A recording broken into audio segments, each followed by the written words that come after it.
Don't forget, you can reach the latest episode of Potomac Watch anytime. Just ask your smart speaker, play the Opinion Potomac Watch podcast. From the opinion pages of the Wall Street Journal, this is Potomac Watch.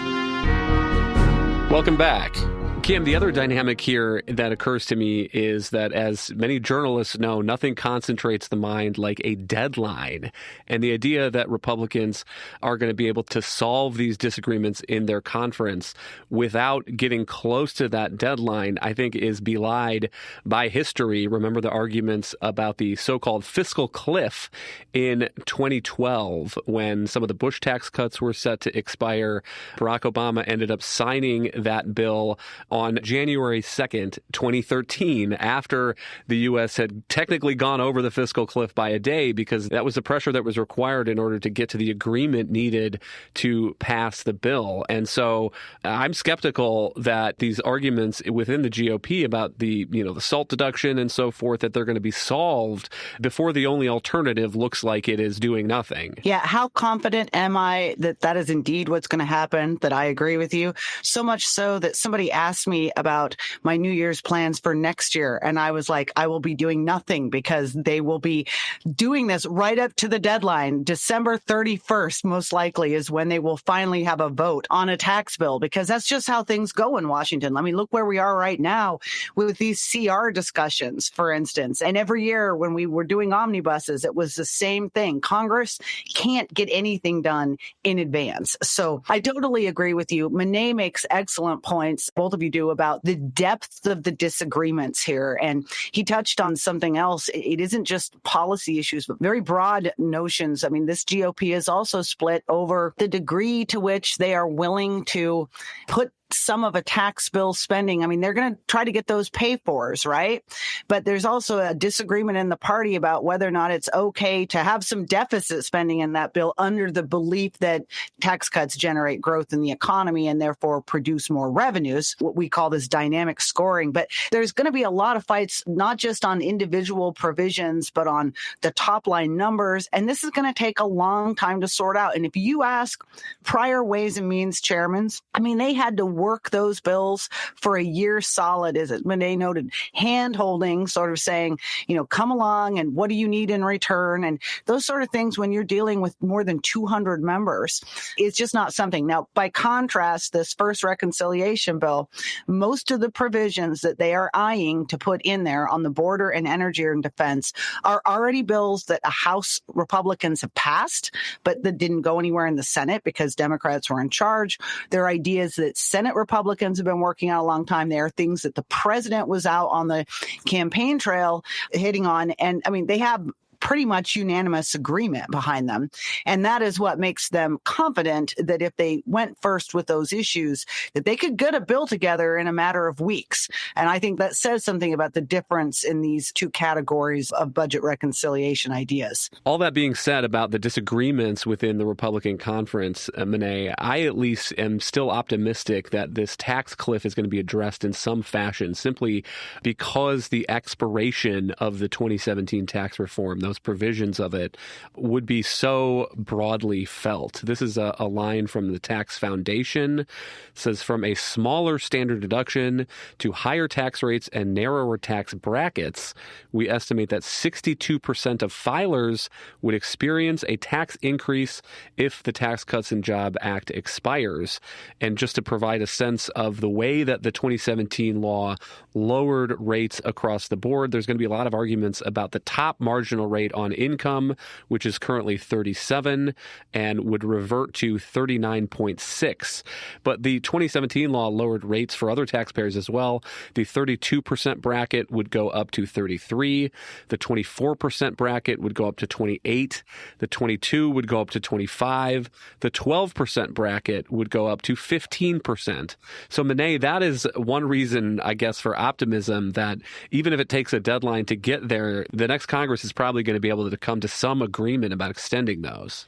There's no question about that. I think that Republicans understand that they were given the majority in the Senate and that Donald Trump was returned to the presidency because Americans were fed up with the increase in the cost of living during the course of Joe Biden's presidency.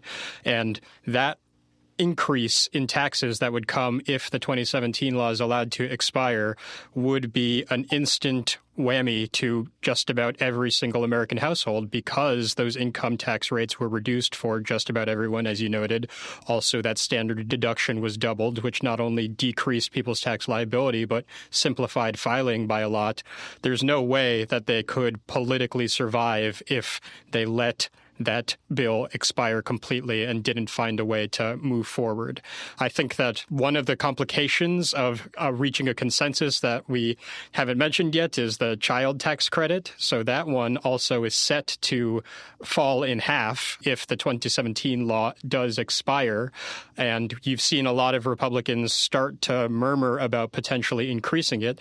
I think that's in part a reaction to what J.D. Vance said on the campaign trail, saying that he wanted to increase it to about $5,000, and Republicans are going to be falling in line behind the guidance of the administration. That would be a really costly way to move forward and would take off the table some of the other priorities that they want to address in terms of reducing people's tax liabilities rather than creating and expanding new credits. But I do think that they're going to, on the one hand, have a ton of pressure to reach a deal, but on the other hand, they're not going to lack for a huge, huge range of things that are going to drag them out to the very end in terms of getting to a consensus about how they're going to move forward with the extension. One final newsy note while we're on this topic of taxing and spending. Kim, this week the House passed the National Defense Authorization Act setting 2025 defense spending. What's your read of this bill and the debate between the House and Senate? Yeah, so I think it's notable, by the way, this will probably go down as the only notable piece of legislation that Congress managed to pass all year in an election year. And with Chuck Schumer being so focused on getting Biden judges confirmed, everything else got pushed to the side. Congress, it takes pride in the fact that the NDAA is one bill. It always does pass every year, usually with great bipartisan majorities.